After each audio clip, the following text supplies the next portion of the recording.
Thank you, Robert, and thank you, everybody, for your attendance today for these very, very important topics.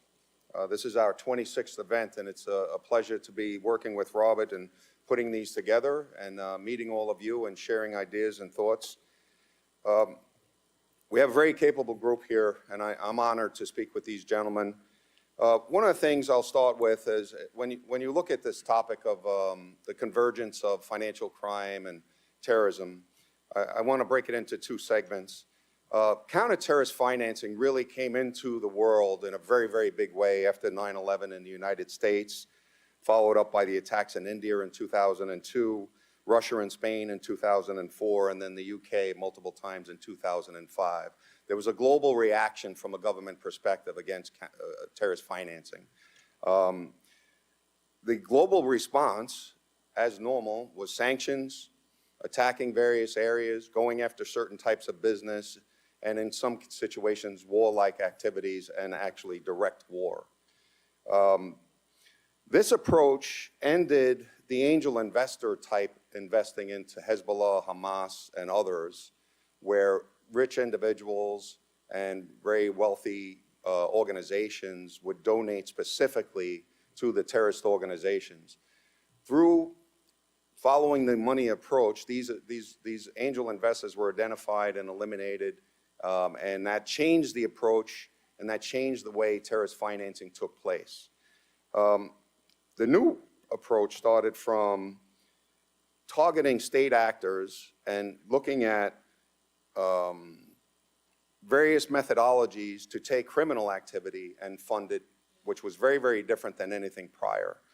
One of the things that I found interesting is, in order to solve problems, you have to look at the history of the problem. Terrorism didn't start on 9/11 or 2005. Terrorism actually goes back all the way to the Roman Empire. The first terrorist activities that were documented were actually in Judea going against the Roman Empire. And so they have a history here. This is a long time. Criminal activity has been going on, some can say, since Cain and Abel. So, I mean, both of these things have started with different ideology based on greed on one side and based on change and dissatisfaction on the other side. And when you have those things come together, that's what we're dealing with in the world right now. And the reality of it is, as far as crime and criminal activity, there's thousands and thousands of organizations, there's thousands and thousands of actors. It's estimated in 2019 that there were 250 terrorist organizations around the world working in 6 continents in 70 countries. That's a big problem. That's 250 well-known organizations classified terrorist. Now, that's thousands and thousands of cells, that's thousands and thousands of people. So this is not a small problem, as we all know.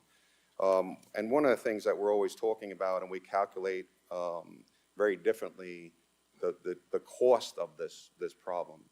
Terrorist, the cost is X. Criminality, the cost is Y. We need to start thinking differently about that, and I think the gentlemen are going to follow up with how we need to think differently. Basically, a transnational organization is very, very undefined. Basically, the global definition of a transnational organized crime unit is 3 people working in a cross-border situation. So that's what we, the world, call this. This is way bigger than that. We need to kind of start classifying a 3-person organization with a 30,000-person organization with trade channels around the world going from Latin America to the Middle East into Eastern Europe into the main countries. I mean, this is a very big thing. What I always found interesting, like most problems of the world, it's communication and definitions. When you're writing and policy makers are working and law enforcement is working and everything, we always have problems with definitions and languages. So one of the definitions for terrorism is X in one country, Y in another, and someplace else is called something different. Same thing with criminality. What's legal in one country is illegal someplace else. The words are very different. So it's very confusing. So there's not one answer that we could all just walk out of here and fix. But I do find that when you look at political scientists, they're looking at things from one perspective. Economists are looking at it from another and have different definitions. And then a criminologist has different definitions yet again. So what we do is we create different silos of thought. not just silos of databases and various things like that. We have different silos of thought.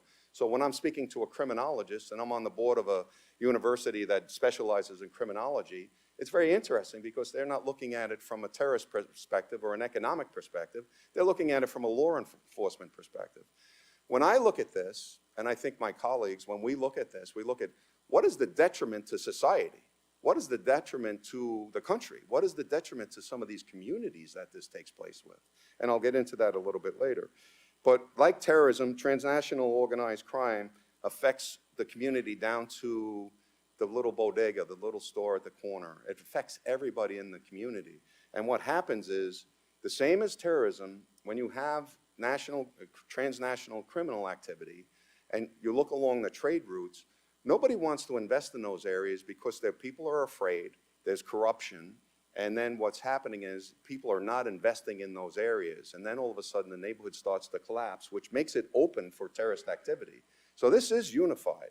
When you go into a region or an area or a neighborhood or even a block or a street, when you attack that street from a psychological perspective using either criminality or terrorism, the same results happen. That street becomes isolated.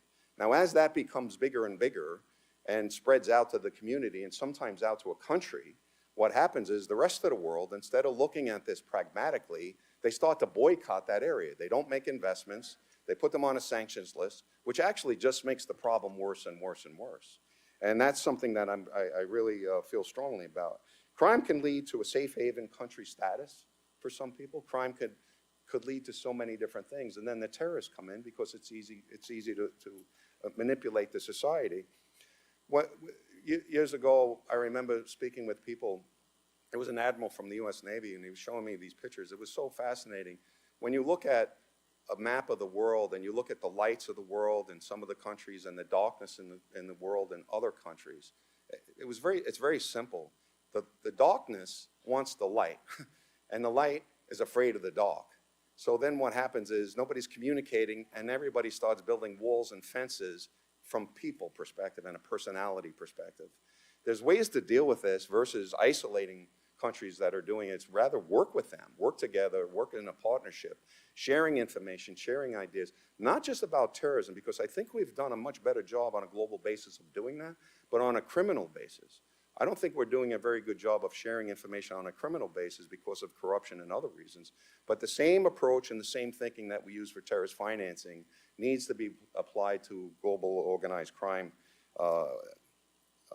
activities. Now, when you get these two things working, and they're two very detrimental things, basically you're dealing with greed versus a grievance. And I could have this debate for 15 or 20 hours. We're not going to go down that. There's greed. People just want the money. They don't care about anything. Then there's other people that have a grievance with a government or an official, and they want to change society. That's crime and terrorism, money versus change. This is all it. But when you look at the ideology, it's illicit activity. And somebody's going to get hurt, and either one, they're both getting hurt on a regular basis. The convergence started with ad hoc transactions. So terrorists needed passports. They didn't know how to get them. They would go to a criminal. They would get the passport. They would get illegal documents. They would get other things.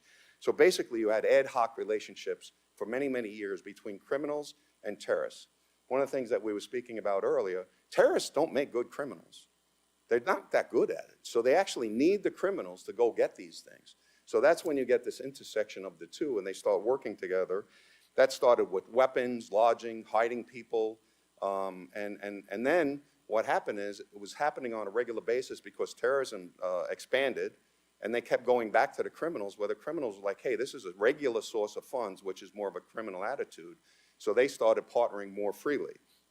Crime organizations didn't want the additional risk of being classified a terrorist because that would signal them out for law enforcement, and other governments would come after them. So they were very careful to stay away from the terrorists and being branded a terrorist organization.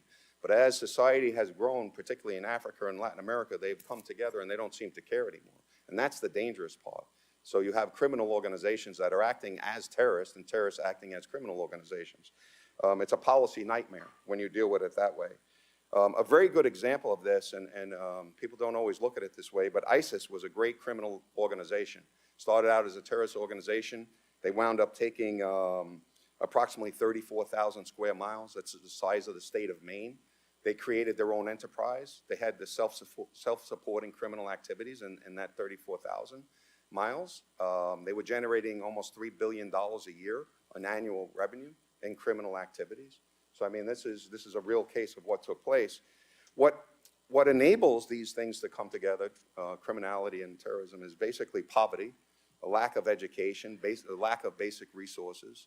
I mean, they pry on poor people. They pry on the underdeveloped people, people that need us the most. This is where they get hurt the most on a regular basis. That's not new. But we as a society have to start looking at neighborhoods and countries and areas that need our help, need our funding, need our assistance in so many different ways before it gets darker and darker and darker, and not wait until there's such bad activity that they get sanctioned, which just speeds up the whole process. What are the next steps? We need to start looking at illicit financial flows, whether it's terrorism, doesn't make a difference, criminality, doesn't matter. Policymakers need to look at what is the illicit activity route, not looking at the meaning behind it. When we start getting into the definitional arguments of terrorism and criminality, we lose. What we need to look at is the illicit funds flow. Regardless of the mentality behind the funds flow, we need to look at that. Terrorist organizations are less successful on these illicit financial activities if we could break those funds flows, which is run by criminals. And that'll be a lot easier than dealing with. What we need to do is go after high-profile prosecution cases, make it very public on the corruption side and on the criminal organization side. Let it be known that this illicit channel is being broken, and disrupt the trafficking routes with strong border controls. I'm going to repeat that again. Disrupt the trafficking routes with strong border controls. And I think we also need to disrupt the trafficking with strong border controls. I don't think I need to say it a fifth time, but without border controls, you will not solve this problem. So this is not a political issue.